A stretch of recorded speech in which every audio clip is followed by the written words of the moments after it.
បាទជាសួរបងប្អូនថ្ងៃនេះយើងមកមើលអំពីការដាក់ចំណីកែបបាទការដាក់ចំណីកែបអញ្ចឹងបងប្អូនយើងគាត់មានងល់ច្រើនណាចាបងប្អូនយើងថ្មីគាត់មានងល់ច្រើនទៅនឹងការចិញ្ចឹមកែបនេះដោយសារថាយើងអ្នកថ្មីណាបាទហ្នឹងហើយអញ្ចឹងតើតងទៅនឹងការចិញ្ចឹមកង្កែបនេះបងប្អូនខ្លះក៏សួរថាចិញ្ចឹមកែបយ៉ាងម៉េចឲ្យវាបានល្អបាទកុំឲ្យវាមានបញ្ហាអញ្ចឹងណាបាទតើតងទៅនឹងការចិញ្ចឹមកែបនេះរឿងដែលសំខាន់គឺមានចំនួន3ម៉ោចបាទទី1តើតងទៅនឹងការសម្អាតបាទការលាងសម្អាតណា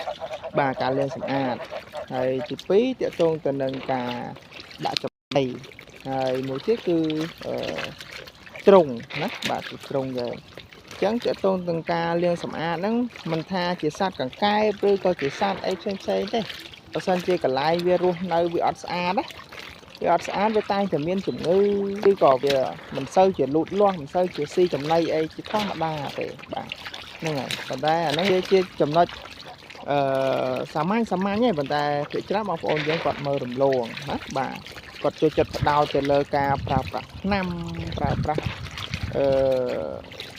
ការព្យាបាលបាទសុខចិត្តទុកឲ្យសត្វឈឺហើយបានព្យាបាលតាមក្រោយគាត់ចង់ផ្ដោតភាគច្រើនគឺទាក់ទងទៅនឹងការព្យាបាលហ្នឹងហ្មង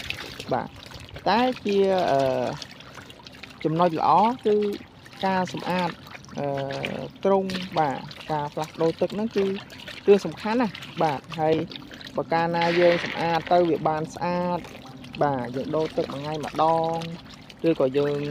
ទ្រុងយើងចង់ដាក់បានច្រើនយើងដាក់